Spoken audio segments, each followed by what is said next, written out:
The unexpected salvation.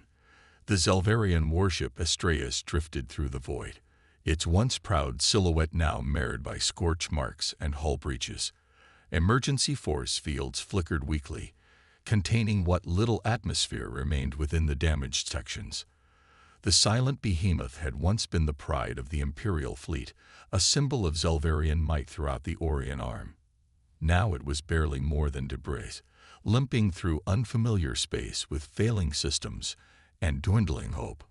On the command deck, Captain Nyx Varen stood with 3 of her 4 arms clasped behind her back, the 4th pressing against the tactical display.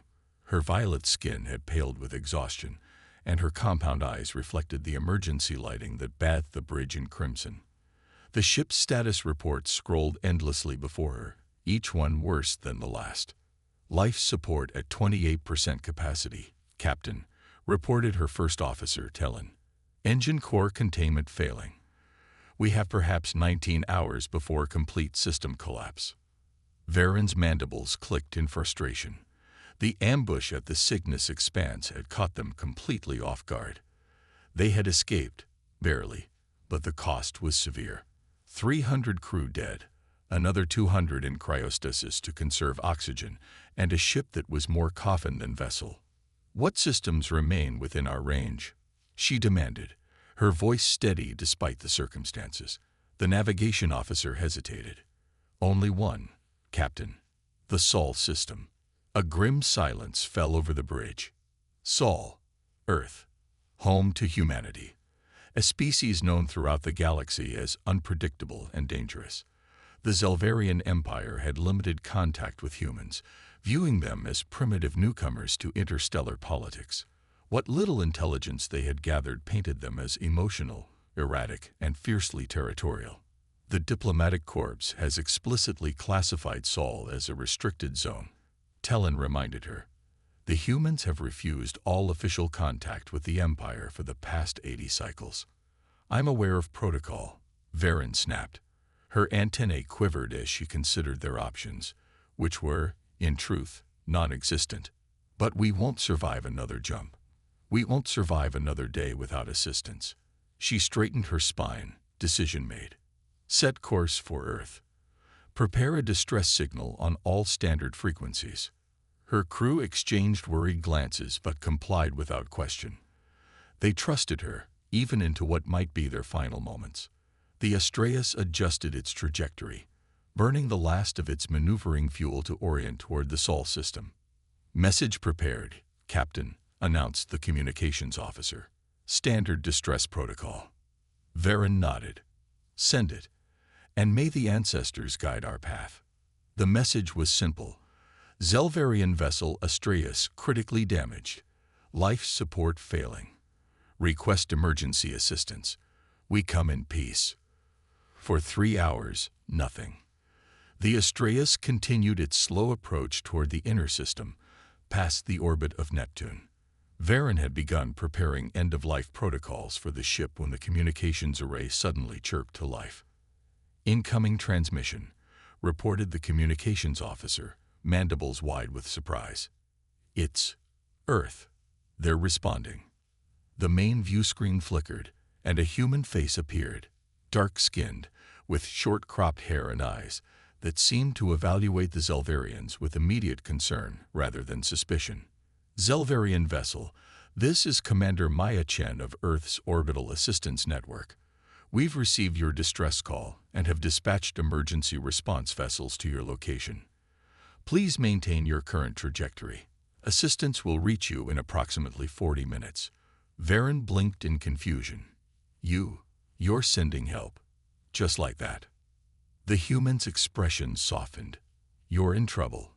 Of course we're sending help." Before Varen could respond, the human continued. "We're transmitting emergency protocols and docking procedures now. Our ships are equipped with universal adapters, but if you have any specific requirements for your atmosphere or gravity needs, please advise immediately." Tellen moved to Varen's side. "Captain, this could be a trap," he whispered. "The humans might seek to capture an Imperial vessel." Varen considered this, but shook her head. "We have no choice. If they wanted to destroy us, they could simply wait for our systems to fail. She turned back to the screen. We accept your assistance, Commander Chen. The Astraeus carries 845 souls. Our atmosphere is nitrogen-oxygen based with higher nitrogen content than Earth standard. We require slightly higher gravity, and our wounded include radiation exposure cases. Commander Chen was already nodding, typing notes into an unseen console. Understood. Medical teams are being briefed now. Just hold on a little longer, Captain. We're coming. True to their word, 38 minutes later, the bridge crew watched in astonishment as 5 sleek vessels appeared from the darkness of space. They were not military ships, but clearly purpose-built rescue craft, their hulls adorned with international symbols for medical aid and emergency services. The ships surrounded the Astraeus with practiced efficiency, docking tubes extended, making contact with their hull at precisely the right locations to avoid damaged sections. Within minutes, humans in environmental suits were boarding, carrying equipment, medical supplies, and portable atmosphere generators. A team of humans arrived on the bridge, led by a tall woman with graying hair and confident movements. She removed her helmet, revealing a face lined with experience but bright with determination. Captain Varen, I'm Dr. Eliza Morton, Emergency Response Coordinator. We've got engineering teams working on your life support and hull integrity. Medical teams are setting up in your infirmary. She extended a hand in what Varen recognized as a human greeting gesture. After a moment's hesitation, Varen reached out with her lower right arm and awkwardly mimicked the handshake. You came prepared for our physiology, Varen observed, noting the specialized equipment the humans had brought. Dr. Morton nodded. We've had limited contact with your species, but our xenobiology database is comprehensive. We've prepared synthetic blood replacements compatible with Zelvarian biology and brought radiation treatment protocols. Varen's crew watched in stunned silence as the humans moved through their ship with purpose and expertise. There were no weapons drawn, no demands made. Just humans working tirelessly to save a ship full of aliens who, until today, had been considered potential adversaries. Within hours, the emergency force fields were replaced with proper containment barriers. Life support stabilized. The wounded were receiving treatment that the Astraeus' own medical staff acknowledged was superior to their own techniques. In engineering, Varen found herself watching a team of human technicians who had somehow managed to stabilize their failing engine core, something her own engineers had deemed impossible without a complete replacement. How? She asked the human team leader, a stocky man with calloused hands who introduced himself simply as Rodriguez. He shrugged. We've had to get creative with our own systems for centuries. Earth wasn't always unified, you know. Different nations, different standards. We had to learn to make incompatible systems work together or people died. He patted the engine housing. Your core design is actually elegant. Just needed some lateral thinking about the containment field harmonics. As repairs continued, Varen found herself increasingly confused by human behavior. They refused payment when she offered it. They shared technology openly, explaining their methods to her crew. They brought food. Actual, fresh food. For her people, having correctly determined that the Astraeus' supplies were contaminated by radiation. In her quarters that evening, reviewing the day's progress reports, Varen struggled to reconcile what she was witnessing with the Empire's understanding of human nature. I don't understand their strategy, she admitted to Tellan. What do they gain from this? Tellan's antennae twitched thoughtfully. Perhaps they seek to create obligation. The Empire teaches that all relationships are transactional. The humans must want something. But what? Varen wondered, staring at the latest gift. A portable atmospheric regulator that would allow her crew to breathe comfortably even in damaged sections of the ship. They've asked for nothing in return. Not even our weapon schematics or star charts. A human voice interrupted their conversation. Commander Chen, who had apparently arrived aboard during the repair operations. Forgive the intrusion, Captain Varen. she said, standing respectfully at the entrance to Varen's quarters. "I wanted to give you a personal update. Your ship's critical systems are now stable. We estimate another 48 hours for essential repairs, after which you'll be able to travel safely." Varen straightened. "Commander Chen, your people have done more than we could have hoped. The Empire will compensate you appropriately." Chen's expression changed in a way Varen couldn't quite interpret. Was it confusion? Amusement? "That's not necessary, Captain. We don't expect compensation for emergency assistance. It's just what we do." "I don't understand," Varen admitted. "Everyone expects something in return." Chen seemed to consider this carefully before responding. "Captain, would you and your senior officers be willing to visit our orbital platform tomorrow? I think it might answer some of your questions better than I can explain." Varen's instincts told her to be cautious. The Empire would never approve of such a visit. And yet, these humans had already demonstrated more goodwill than any species the Zelvarians had encountered in centuries of expansion. "We would be honored," she found herself saying, surprising even herself with the sincerity in her voice. As Commander Chen departed, Varen turned to the viewport, gazing at the distant blue sphere of Earth, surrounded by a constellation of orbital structures. She had come here expecting to die. Instead, she was beginning to suspect that she and her crew might learn something far more valuable than mere survival. The gift of perspective. The human shuttle glided smoothly across Earth orbit, giving Captain Varen and her small delegation a panoramic view of humanity's home system. What had appeared from a distance as simply a planet with orbital structures now revealed itself to be an astonishing feat of engineering and cooperation. A vast network of interconnected stations, research facilities, and habitats formed a partial ring around the planet. Solar collection arrays extended like delicate wings, harvesting energy directly from the system's star. Ships of all sizes moved in coordinated patterns, some commercial, others scientific, a few clearly defensive, but notably not aggressive in their positioning. "Welcome to the Orbital Cooperative," Commander Chen said, gesturing toward the sprawling network. 57 nations, 12 private enterprises, and 4 independent colonies all working together up here.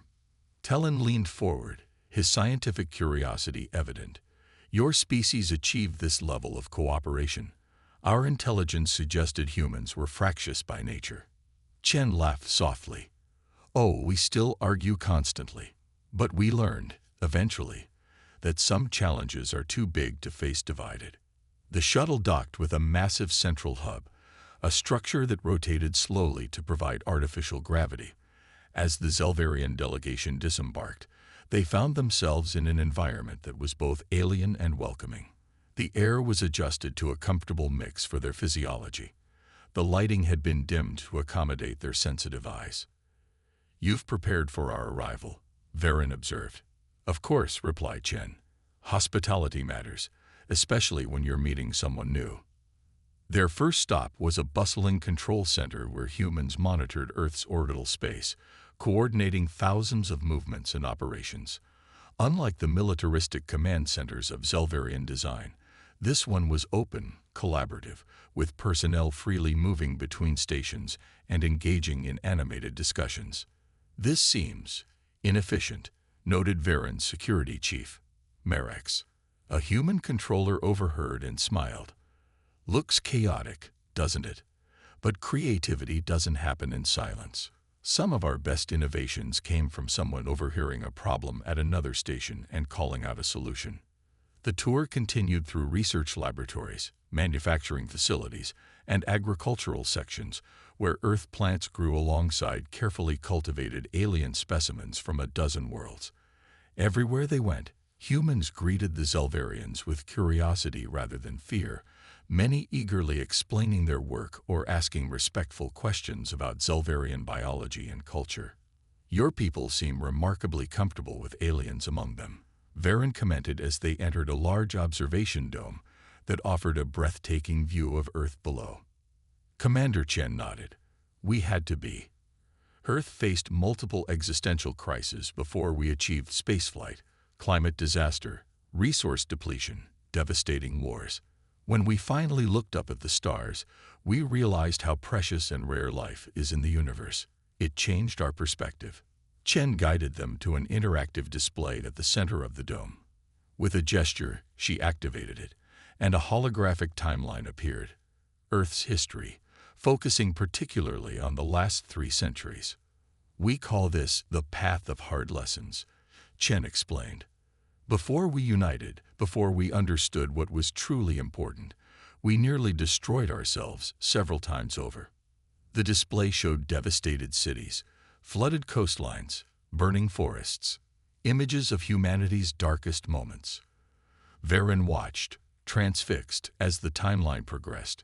Gradual healing, cooperation emerging from crisis, and eventually, the birth of a truly global civilization. You show your failures so openly, Talon observed. In the Empire, such history would be sanitized, presented as necessary steps toward glory. We display them precisely because we must never forget, Chen replied. Every child learns this history, not to inspire shame, but responsibility. The timeline shifted to humanity's early ventures into space. Fragile cooperation at first, then stronger alliances forged by necessity and opportunity. The establishment of the first lunar colonies, the terraforming efforts on Mars, first contact with alien life, single-celled organisms discovered beneath the ice of Europa. And here, Chen said, advancing the display to an event labeled the Andromeda Incident, our first encounter with an advanced spacefaring species. It didn't go well. The hologram showed a devastating attack on an early human colony. Hundreds dead, infrastructure destroyed.